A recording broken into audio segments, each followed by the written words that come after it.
So, hello from Warsaw, the old town. I'm here for I was at the Warsaw Security Forum, very interesting, but that's for another day. Just talked to a reporter in Cairo about the Israelis apparently sending signals they might attack Iran, hitting refineries. So, a few comments about this. A lot of tourists.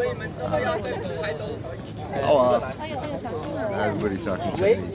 The first comment is, it's a matter of what they would hit in Iran. If they hit the oil refineries, actually, in principle, it doesn't have much of an effect on the oil market because the refineries refine oil for making petrol, for making diesel, and for making gasoline, and so forth, for inside the country. And so this would be a big hit to the Iranian economy, obviously. They make most of their money on oil by exporting oil. So they produce about 4 million barrels a day now, about 3.9. I've been getting around the American sanctions for some time, so that's another story. But they export about 1.7 million barrels, about 80% of what they produce they export.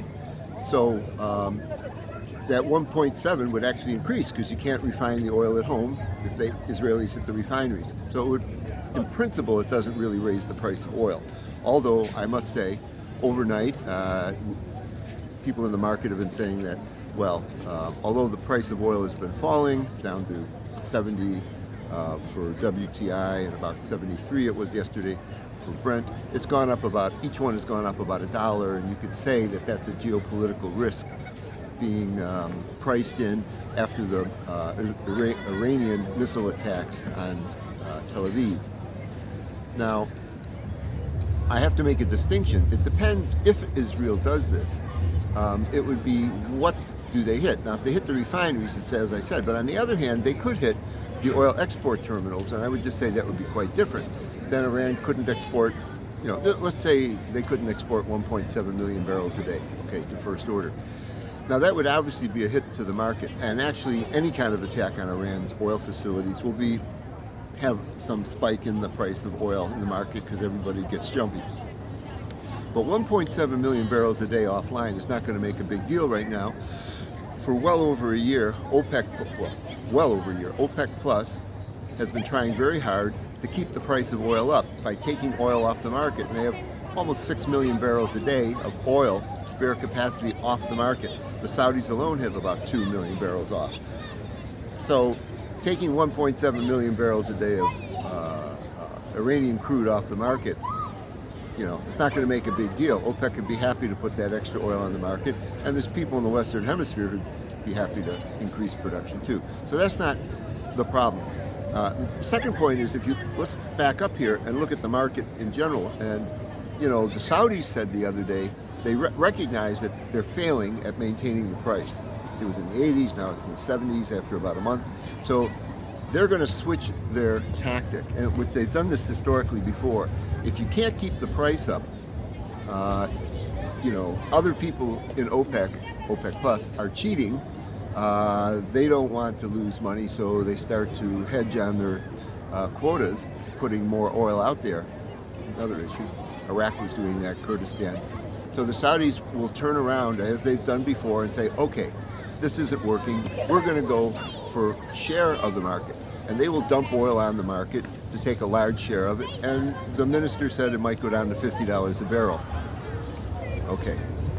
So anyway, my point is, whatever happens with Iran, if it stays in Iran, it's not going to make a big difference in the long run to the oil market right now when demand is so soft and there's so much supply.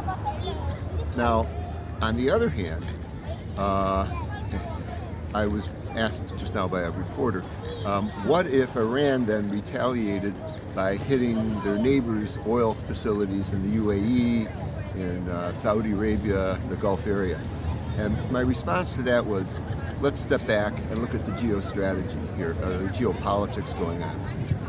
Since the attacks by Hamas a year ago, October 7th, and the Israeli retaliation, their operation in Gaza, Iran has tried diligently to do what they can to cause trouble for Israel through Hezbollah, through the Houthis and obviously by supporting Hamas, but to the limit where they don't directly get involved in a war or provoke a regional war with Israel.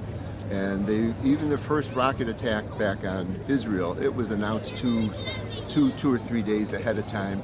They launched the slow drones first before the missiles, so that there was a good chance everything would be shot down.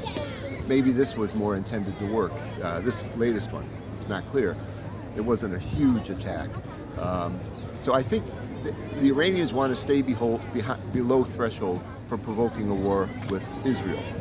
And it may be that, Israel understands this, obviously, and that means they can do a lot of things to needle and hurt Iran, hitting its network like they have with Hezbollah, Hamas, of course, but Hezbollah dramatically, and maybe even now hitting Iran directly below a threshold where Iran's going to change in that, take advantage of the situation. So in any case, it doesn't make any sense to me, as long as the two, Israel and Iran, stay in this situation where they don't want a regional war necessarily, but they'd be happy to do damage to each other. It doesn't make any sense for Iran to retaliate against an Israeli strike on their oil by hitting Arab countries, Gulf countries' oil, because they would not only have a direct conflict with with Israel, but suddenly they have a direct conflict with all their neighbors, and the United States would undoubtedly be pretty strongly involved in countering that because of the effect on the world market. And so it doesn't make any sense that they would expand the war in that way if they're in a weak position. Other things can happen. Okay, so that's a lot of points. But there's one other thing. I've been at this Warsaw Security Forum, and I've been thinking, so there actually wasn't a lot of talk about oil sanctions on Russia. And I'd say it's a situation where this oil price cap has been there for a long time, and it's not working. The Americans have tried 2-3 times to really up it, use secondary sanctions, sanction the so-called dark fleet, and to limited, immediate effect. But in the long run, they don't want the oil not to be sold. The American strategy all along was not to sanction Russian oil in support of the Ukrainians, but rather let it be sold on the market, because it's such a huge percentage of the market. They don't want a crisis in the market and a spike in prices and all the political consequences, well, in the United States and elections, but also with allies. So the idea was, let the Russians sell all the oil they want as long as they sell it under a price cap. But it hasn't worked. They've been selling it over the price cap all along. So I would simply say, when we're in a situation where the price of oil is falling, the Saudis are giving up trying to hold the price up, are actually going to dump oil on the market and try and take market share. It's going to go down to 50. This is causing much more of a hit to Russian oil revenues, export revenues, than the price cap or any kind of sanctions on oil have to date. And in fact, there's talk now that the Kremlin might be considering nationalizing the Russian oil sector, the private companies bringing them in, and in order to handle the situation that they're looking forward the next 3 years, given the situation economically and in the oil market, of having reduced revenues. So it would seem to me now is the time to revisit the question of the oil price cap. Now is the time to think about, perhaps, the Western allies might think about, maybe we can actually take Russian oil off the market. Now, how they would do that is something else, stepwise, through sanctions on certain ports or various other methods. But there's so much oil, extra oil in the market, it could very well be done, it seems to me. And I would imagine somebody might revisit this, maybe after the American elections, not before, to take a risk.